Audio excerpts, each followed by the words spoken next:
जैसा कि मैंने आपको कल बताया था कि आचमन की विधि और उससे कितने फायदे होते हैं, आप रोजाना करने से आपकी सेहत इंप्रूव होगी। अगर सेहत इंप्रूव होगी तो सब कुछ होगा। आज हम उसके आगे चलते हैं, रिपीट करते हैं। चलिए, ओम अमृतोपसर्मसि स्वाहा, ओम अमृताभिधानमसि स्वाहा, ओम सत्यम यशाशीष्मै शीर्षताम स्वाहा बोले। फिर उसके बाद लेफ्ट हैंड में पानी लेकर के और दो उंगलियों से अपना अंग स्पर्श करें। ओम वाग्व्यास्य अस्तो, ओम रसौर में प्राणोऽस्तु, ओम अक्षर में चक्षुरमस्तु, ओम कर्ण्योर में श्रोत्रमस्तु, ओम बाहुर में बलम अस्तु, ओम मुर में ओजो अस्तु, ओम मरिष्ठानि मेघानि तद स्वयं से संतो। अब जैसा कि मैं आपको बोला था कि अष्ट द्वार, अष्टचक्र 9 द्वार ये आपको करने हैं। तो इस तरीके से आप ये देखो ऋषियों ने कैसे इतना संग्रह किया होगा। अब मैं आ रहे जो भी मंत्र हैं ये सब 8-8 के हिसाब से हैं। हम पहला मंत्र पढ़ रहे हैं, इसके बाद ये 8 मंत्र हैं। यजुर्वेद का 30वें अध्याय का 3रा। ओम विश्वानि देव सवितर्दोरेतानि परासोव यद भद्रम तन्नयासोव।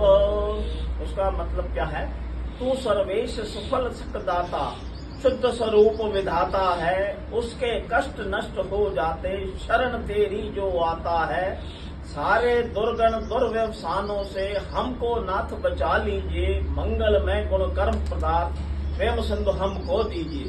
अब आप ये देखिए, शरण शरण किसकी शरण में? अवन की शरण में, यज्ञ की शरण में जो आता है वो सब के सब अपने सुख को प्राप्त होते हैं, सारे उनके पाप धुल जाते हैं। अब इसके बाद दूसरा मंत्र है यजुर्वेद का 13वें अध्याय का 4था। आप सब नोट कर लें, ये आपके बहुत ही काम की चीज है। ओम हिरण्य गर्भा समवतताग्रे भूत सजाता प्रतिरेकयासी सदाधार पृथ्वी अमोदे माँ कस्मै देवाय हविषामि देम। तू ही स्वयं प्रकाश सुचेतन सुख स्वरूप शुद्ध आता है। सूर्य चंद्र लोकादिक को तू रचता और टिकाता है। पहले था अब भी तू ही है, घट घट में व्यापक स्वामी। योग भक्त तप द्वारा तुझको पावे अंतर्यामी। अब आप ये देखें कि परमात्मा ने आपको इन सब चीजों के लिए, आप जब इसमें आते हैं तो नेचर में जो कुछ है आज नहीं सालों से पहले से था और वो चलता रहेगा। फिर इसके बाद अब आप फिर यजुर्वेद का 24वें अध्याय का 13वां मंत्र है। ओम य आत्मदा बलदा यश विष उपासते प्रशिषम यश देवा यश छाया अमृतम यश मृत्यौ कस्मै देवाय हविषामि देम। तू ही आत्मज्ञान बलदाता, तू ही आत्मज्ञान बलदाता, श्रेष्ठ विज्ञान गाते हैं। तेरी चरण शरण में आकर भवसागर तर जाते हैं। तुझको ही जपना जीवन मरण, तुझे विसराने में मेरी सारी शक्ति लगे प्रभु, तुझे लगन लगाने में। अब लगन किसमें? अगर आप परमात्मा की लगन यानी अग्नि और पानी को आप उसमें अपनी लगन लगा लेंगे तो आपके सारे काम ठीक हो जाएंगे। सारी प्रॉब्लम्स आपके शरीर की ठीक हो जाएंगी, आपकी फाइनेंशियल प्रॉब्लम्स ठीक हो जाएंगे। अब इसके बाद फिर आप ये देखिए क्या, यजुर्वेद का 23वें अध्याय का 13वां मंत्र।